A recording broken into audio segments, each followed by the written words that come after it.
نحمدہ و نصلی علی رسولہ الکریم۔ عزیزان محترم، میں Muhammad Aslam Dodi, chairman liberal party Pakistan, آپ سے مخاطب ہوں اور آپ دیکھ رہے ہیں liberal party Pakistan YouTube channel. عزیزان محترم، آپ کو پتہ ہے کہ اس چینل کے توسط سے لبرل پارٹی پاکستان کا منشور آپ کے سامنے بیان کیا جاتا ہے، اور میں اس مقصد کے لیے آپ کے سامنے وقتاً فوقتاً اپنے خیالات کا اظہار کرتا رہتا ہوں۔ آج جس موضوع پر میں آپ کے سامنے بول رہا ہوں اس کا عنوان ہے لبیک مارچ، امید کی ایک کرن۔ عزیزان محترم، liberal party Pakistan YouTube channel آپ کا اپنا چینل ہے۔ میں امید کرتا ہوں اور توقع ظاہر کرتا ہوں کہ آپ اس چینل کو سبسکرائب کریں گے، لائک کریں گے، شیئر کریں گے اور بیل آئیکن کو بھی دبا دیں گے تاکہ پارٹی کی طرف سے دی جانے والی معلومات اور گزارشات بر وقت آپ کے پاس پہنچیں اور آپ کے دوست احباب اور عزیز و اقارب ان سے مکمل طور پر استفادہ کر سکیں۔ عزیزان محترم، تحریک لبیک کا مارچ پچھلے 10 دنوں سے جاری ہے اور یہ ایک پورے ملک کے لیے، پوری قوم کے لیے مسئلہ بنا ہوا ہے کہ ابھی تک اس کا کوئی حل تلاش نہیں کیا جا سکا۔ تاہم اب ملک بھر کے علماء کرام اور مشائخ عظام نے جناب عمران خان وزیر اعظم پاکستان کے ساتھ ملاقات کی ہے۔ اس ملاقات کے اچھے نتائج برآمد ہو رہے ہیں اور امید کی ایک کرن نظر آ رہی ہے۔ میں امید لگا رہا ہوں کہ خدا کرے اس سے معاملہ جو ہے وہ سلجھ جائے گا۔ تو علماء اور مشائخ عظام نے، علماء کرام اور مشائخ عظام نے بنی گالہ میں وزیر اعظم سے ملاقات کی ہے۔ وزیر اعظم صاحب جب کمیٹی روم میں داخل ہوئے تو علماء کرام اور مشائخ عظام وہاں تشریف فرما تھے۔ تو سب سے پہلے تو علماء کرام اور مشائخ عظام نے جو کمیٹی روم میں وزیر اعظم صاحب کے پاس موجود تھے، انہوں نے مطالبہ کیا کہ آپ کی جو ہے حکومت، اس میں یہ 2 افراد جو ہیں ان کو اس وقت جو یہاں موجود ہیں اس مجمع سے نکال دیا جائے، کیونکہ ان کی موجودگی میں یہ معاملہ حل ہونے والا نہیں ہے۔ تو وزیر اعظم صاحب نے کہا جی کون ہیں وہ 2 افراد؟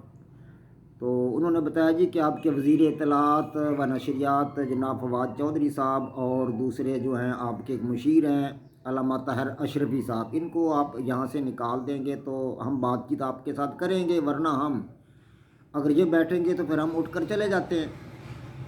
تو عمران خان صاحب مجبور ہو گئے، حالانکہ وہ ان کے وزیر اطلاعات تھے، بڑے اہم آدمی تھے، دوسرا ان کا مشیر تھا علامہ طاہر اشرفی، لیکن ان کو اس وقت ان دونوں آدمیوں کو نکالنا پڑا۔ تو وزیر اعظم نے فواد چودھری سے بھی کہا اور طاہر اشرفی سے بھی کہا کہ آپ ایک دفعہ باہر چلے جائیں۔ تو وزیر اطلاعات و نشریات فواد چودھری صاحب اور علامہ طاہر اشرفی صاحب باہر چلے گئے۔ اس کے بعد علماء کرام اور مشائخ عظام نے وزیر اعظم سے بات چیت کی۔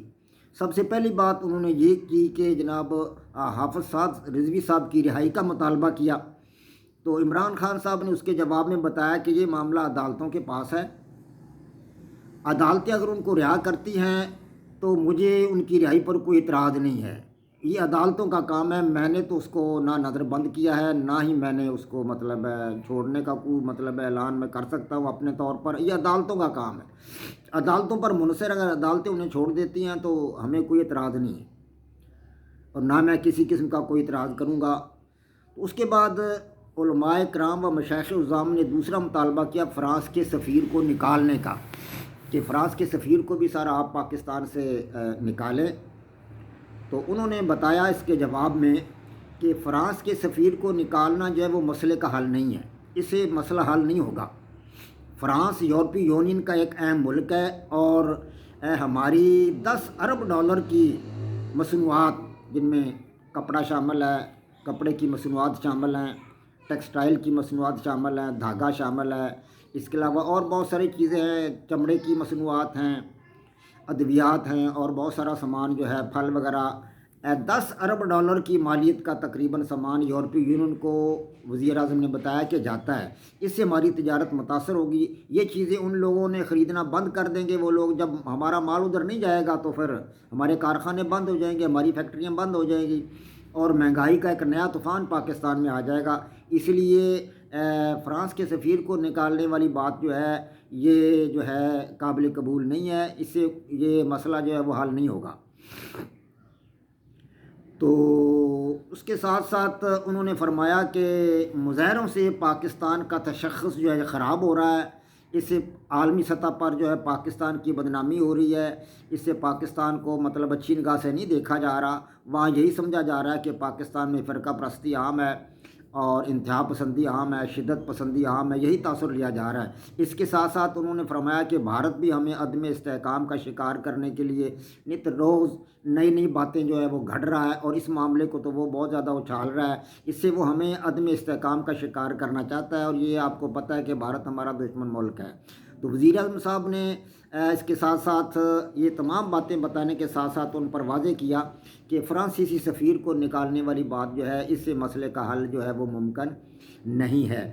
تاہم انہوں نے 12 رکنی ایک کمیٹی بنا دی ہے، علماء کرام و مشائخ اعظام نے اور وزیر اعظم نے مل کر ایک 12 رکنی کمیٹی تشکیل دے دی ہے۔ یہ کمیٹی اس مسئلے کو حل کرے گی۔ یہ ایک امید کی کرن ہے کہ یہ 12 رکنی کمیٹی جو علماء کرام اور مشائخ اعظام پر ہی مشتمل ہے، انہی پر مشتمل ہے، تو یہ وزیر اعظم نے خود یہ کمیٹی بنائی ہے، اور اس میں جناب چیئرمین سنی اتحاد کونسل جناب صاحبزادہ حامد رضا صاحب جو وہ اس کے چیئرمین ہیں۔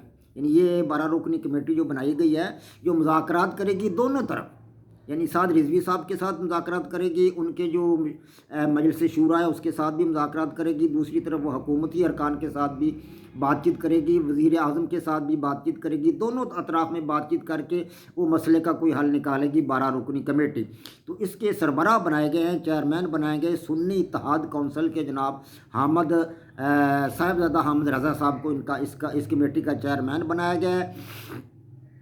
اور اسی طرح اس میں حامد سعید کاظمی صاحب شامل ہیں، ثروت اعجاز قادری صاحب شامل ہیں، پیر میاں عبد الخالق صاحب، خواجہ غلام قطب الدین فریدی صاحب، صاحبزادہ نظام سیالوی صاحب، اور اسی طرح حسین رضا صاحب، مولانا سردار وزیر القادری صاحب، پیر خالد سلطان صاحب، پیر امین مانکی شریف صاحب، اور ڈاکٹر عبد الخیر صاحب اور مخدوم عباس بنگالی صاحب، یہ تمام ارکان جو ہیں اس میں شامل ہیں۔ اس کے علاوہ بھی کچھ اکا دکا کو 2-4 آدمی اور بھی لیے گئے ہیں، تاہم 12 رکنی یہ کمیٹی ہے جو اس مسئلے کو حل کرے گی، اور دونوں اطراف جا کر وہ بات چیت کرے گی۔ تو اس سلسلہ میں وزیر اعظم عمران خان نے یہ بھی کہا کہ پاکستان میں کوئی ایک گروہ یا کوئی ایک دھڑا ایسا نہیں ہے جو مطلب نبی پاک صلی اللہ علیہ وسلم کی شان میں گستاخی کرنے والوں کو مطلب جو ہے برا بھلا نہ کہتا ہو، یا ان کی تکذیب نہ کرتا ہو، یا ان کی مذمت نہ کرتا ہو۔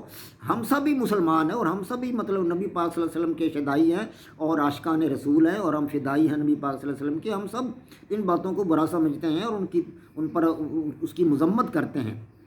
تو انہوں نے فرمایا کہ مطلب آپ لوگ کوشش کریں کہ یہ معاملہ سلجھ جائے، اور جو ہے جہاں تک ہو سکا ہم جو ہے وہ مطلب آپ کی مدد کرنے کے لیے تیار ہیں۔ تو وقتاً فوقتاً آپ مجھ سے بھی ملتے رہیں، میرے جو مقرر کردہ افراد ہیں ان کے ساتھ ملیں، اور سعد رضوی صاحب کے ساتھ ملیں، ان کے جو مجلس شورا ہیں ان کے ارکان کے ساتھ ملیں۔ تو اس حوالہ سے صاحبزادہ حامد رضا صاحب جو ہے جو چیئرمین ہیں اس کمیٹی کے، انہوں نے اپیل کی ہے مظاہرین سے گزارش کیا ہے کہ آپ لوگ جو ہے وہ تشدد کا راستہ نہ اپنائیں اور انتہا پسندی کا راستہ نہ اپنائیں اور پرامن رہیں۔ یہ ان کی طرف سے اپیل کی گئی ہے۔ صاحبزادہ حامد رضا جو کہ سنی اتحاد کونسل کے چیئرمین اور اس کمیٹی کے سربراہ ہیں، اس کمیٹی کا جن کو چیئرمین بنایا گیا، انہوں نے اپیل کی ہے مظاہرین سے کہ وہ پرامن رہیں، اور ان کی اس درخواست پر بھی اور پہلے بھی چونکہ مذاکرات ہو رہے تھے، مذاکرات کے کئی ادوار ہو چکے ہیں، تو ان ادوار کی بدولت جو ہے اب جو ہے وہ قافلہ مظاہرین کا وہ اس وقت وزیر آباد میں رکا ہوا ہے۔ وزیر آباد کے آگے ابھی تک قافلہ نہیں گیا، وہیں رکا ہوا ہے۔ حامد رضا صاحب نے بھی جو اپیل کی ہے، اس اپیل پر بھی انہوں نے عمل درآمد کیا ہے مظاہرین نے، اور ان سے کہا گیا کہ وہ تشدد کا راستہ نہ اپنائیں اور پرامن رہیں۔ تو اس وقت تمام کا تمام جو ہے وہ قافلہ وہ وزیر آباد کے اندر ہے۔ امید کی جاتی ہے کہ یہ دونوں طرف جو بات چیت چل رہی ہے علماء کرام کی، مشائخ اعظام کی جو 12 رکنی کمیٹی ہے، یہ کوئی نہ کوئی پرامن حل تلاش کرنے میں کامیاب ہوگی۔ اللہ تبارک و تعالیٰ بہتری فرمائے، اللہ پاک ہمارے ملک کی خیر فرمائے، اور ہمارے ملک کو جو ہے ترقی اور عافیت کے راستہ پر چلائے۔ وما علینا الا البلاغ۔ پاک فوج زندہ باد، پاکستان پائندہ باد۔